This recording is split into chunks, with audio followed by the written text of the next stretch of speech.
Indonesia Bertauhid TV.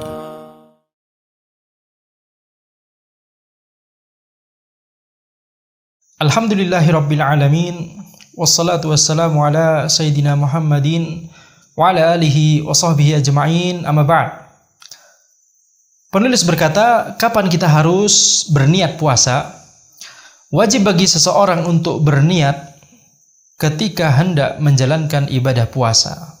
Ya, wajib untuk berniat karena ya ibadah puasa adalah amalan ibadah, ya wajib untuk disertai niat.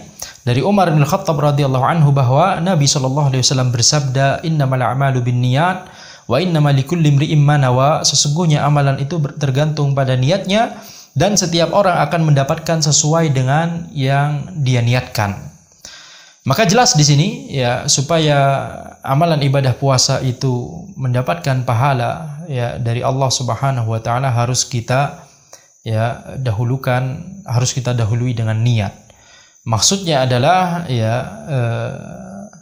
kita harus menyadari bahwa kita mau berpuasa bulan Ramadan, bukan untuk misalnya untuk diet misalnya, atau misalnya untuk hanya sekedar tidak mau makan saja misalnya.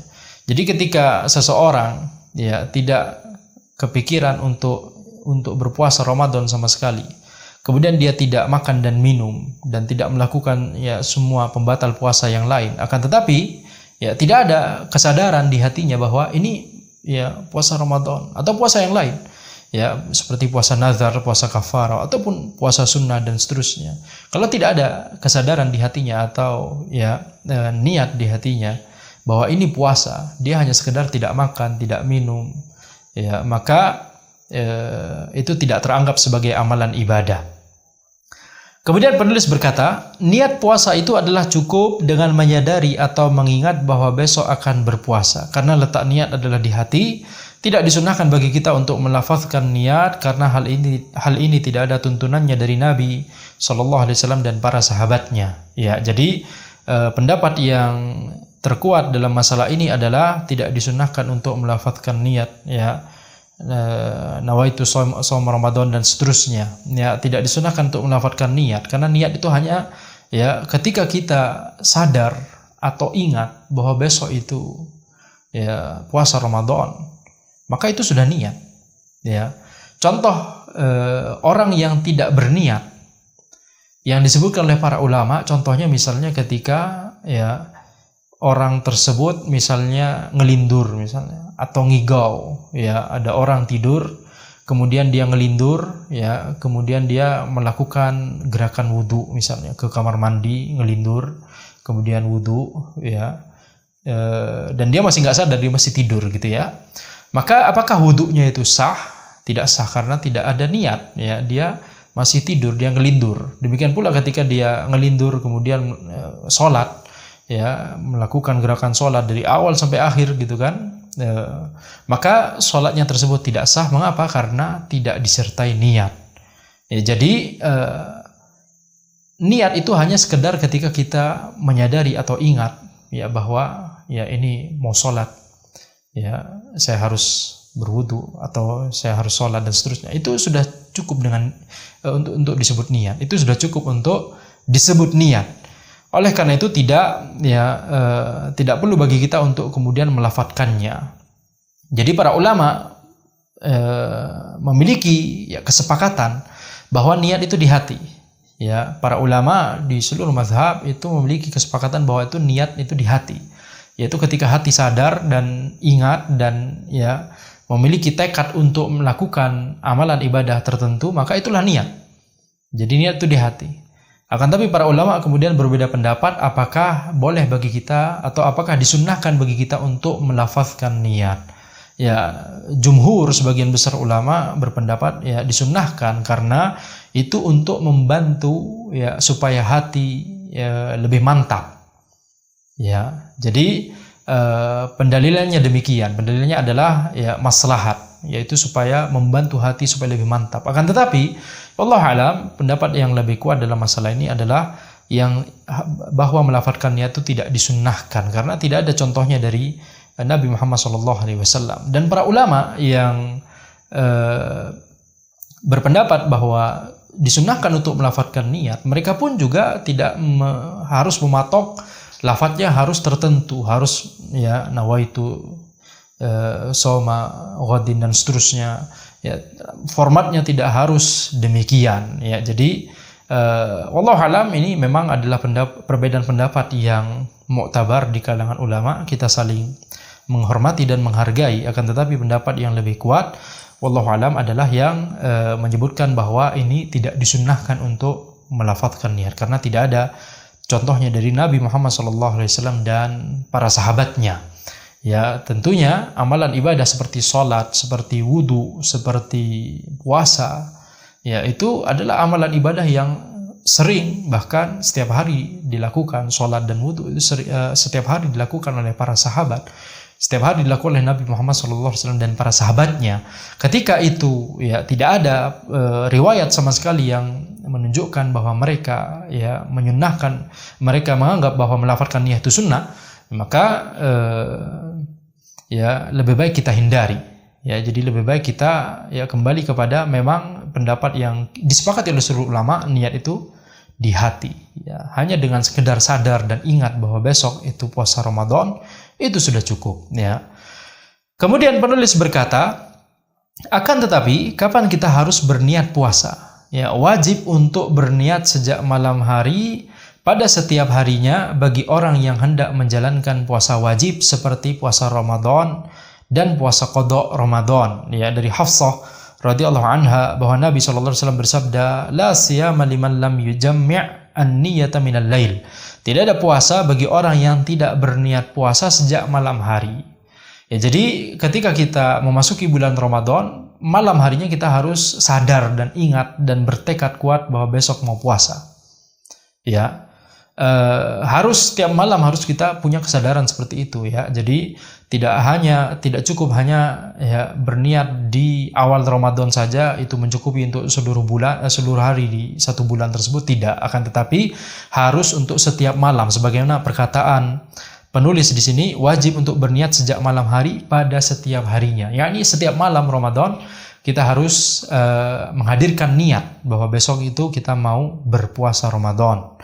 Ya, mengapa? Karena hadis Nabi Muhammad SAW di mana beliau SAW menafikan puasa, menafikan adanya puasa bagi orang yang tidak berniat puasa sejak malam hari. Ya.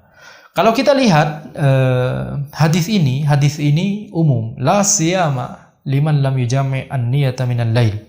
Liman lam yujammi' an-niyata minal lail. Ya, tidak ada puasa bagi orang yang tidak berniat puasa sejak malam hari. Lafadznya umum. Akan tetapi ya para ulama menjelaskan hadis ini hanya untuk puasa wajib. Mengapa? Karena untuk puasa sunnah ada dalil lain yang mengecualikan. Ya, jadi hadis ini lafadznya umum, berlaku untuk puasa wajib dan puasa sunnah pada asalnya. Akan tapi karena ada dalil lain yang mengecualikan puasa sunnah, maka kita amalkan, kita gunakan dalil lain yang mengecualikan puasa sunnah tadi. Dalilnya apa?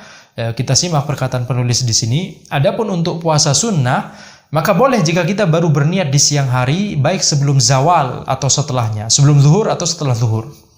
Ya, selama belum melakukan salah satu pembatal puasa. Jadi kalau puasa sunnah, walaupun dari malamnya kita nggak ada niatan bahwa besok kita mau puasa, kita baru bertekad untuk mau puasa sunnah itu di siang hari, baik sebelum zuhur ataupun setelah zuhur, gitu ya, tidak masalah.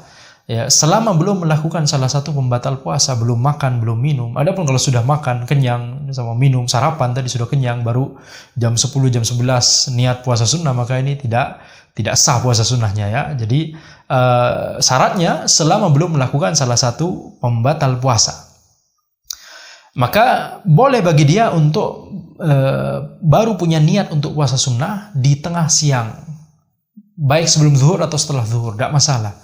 Dalilnya apa? Ya, dalilnya adalah hadis Nabi Muhammad SAW yang disebutkan oleh Aisyah radhiyallahu anha, di mana beliau berkata, dakhala alayya Nabi SAW dzata yaumin, faqala hal 'indakum syai'? Faqulna la, qala fa inni idzan sha'im. Pada suatu hari Nabi SAW masuk ke rumahku lalu bertanya, apakah engkau memiliki sesuatu untuk dimakan? Maka aku menjawab tidak. Beliau lalu bersabda, maka aku berpuasa. Ya, jadi ini menunjukkan bahwa ya Nabi Muhammad SAW baru menghadirkan niat puasa sunnah itu di tengah siang.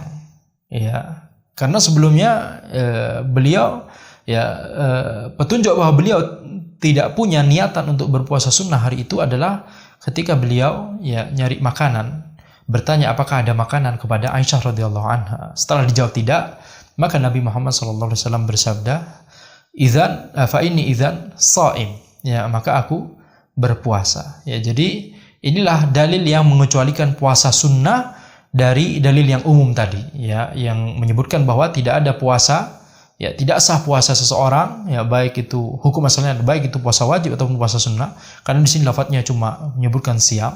Tidak ada puasa bagi orang yang tidak berniat puasa sejak malam hari, ya. Jadi kita simpulkan di sini ya bahwa puasa wajib niatnya harus sejak malamnya, sedangkan puasa sunnah itu boleh di tengah siang, ya. Tentunya pahalanya itu sangat bergantung kepada kapan kita baru berniat puasa sunnah tersebut, ya. Orang yang berniat puasa sunnah sejak jam 8 pagi berbeda tentunya dengan orang yang berniat baru puasa sunnah jam 2 siang, ya. Tentunya selama catatan dia belum makan dan minum dan belum melakukan salah satu pembatal puasa yang lain, ya, tentunya. Ya, jadi hukum asalnya tentunya pahalanya berbeda antara orang yang berniat puasa sunnah lebih awal dengan orang yang berniat puasa sunnah lebih akhir. Walaupun kita menyadari bahwa ya masalah pahala itu adalah di sisi Allah Subhanahu wa taala, kita tidak mengetahui keikhlasan seseorang. Itu juga faktor yang besar, ya, faktor yang sangat besar. Keikhlasan seseorang, bisa jadi orang yang baru berniat puasa sunnah jam 2 tadi, jam 2 siang, itu karena keikhlasannya bisa jadi lebih kuat, ya, daripada orang yang berpuasa sunnah sejak jam 8 pagi, bisa jadi dia malah mendapatkan pahala yang lebih besar. Akan tapi kita katakan adalah ya hukum asalnya adalah lebih utama ketika seseorang memiliki niat puasa sunnah lebih awal, ya. Kemudian penulis berkata, jika seseorang membatalkan niat puasanya, maka puasanya batal pada kasus puasa wajib. Ya, jadi tidak boleh ketika kita puasa wajib, puasa Ramadan atau qadha puasa Ramadan atau puasa nazar atau puasa kafarah. Ya, pada kasus kita mungkin ya yang lebih dekat puasa Ramadan. Tidak boleh ketika di tengah siang di bulan Ramadan, kemudian kita bertekad, udahlah, aku batalkan aja puasa ini. Ya, tidak boleh. Mengapa? Karena itu sama saja membatalkan niat puasa kita beneran batal. Ya, itu untuk puasa wajib. Akan tapi pada kasus puasa sunnah, ya, maka puasanya tidak batal sampai dia melakukan salah satu pembatal puasa seperti makan dan minum. Jika dia tidak melakukan salah satu pembatal puasa, lalu dia bertekad untuk melanjutkan kembali puasa sunnahnya tersebut, maka puasanya sah dan terhitung sejak niatnya yang kedua. Apa maksud dari paragraf ini? Ya, maksudnya adalah ketika orang puasa sunnah, kita bayangkan ada orang melakukan puasa sunnah, kemudian di tengah siang dia membatalkan puasanya, batalkan niatnya. Ya, jadi ketika dia membatalkan niatnya, maka dia masih punya kesempatan untuk melanjutkan puasa sunnahnya tadi. Dengan cara apa? Dengan cara berniat kembali, ya, karena dia belum melakukan salah satu pembatal puasa seperti makan, minum, jima dan yang lainnya. Ya, jadi boleh bagi dia dan bisa bagi dia untuk melanjutkan kembali puasa sunnahnya tersebut dengan cara apa? Bertekad kembali. Ya, bertekad kembali, maka puasanya sah dan terhitung sejak niatnya yang kedua. Ya, maka ini diantara perincian masalah niat pada puasa Ramadan dan puasa yang lainnya, puasa wajib yang lainnya, dan bahkan juga untuk puasa sunnah. Ya, insya Allah kita akan lanjutkan pembahasan buku ini di pertemuan berikutnya.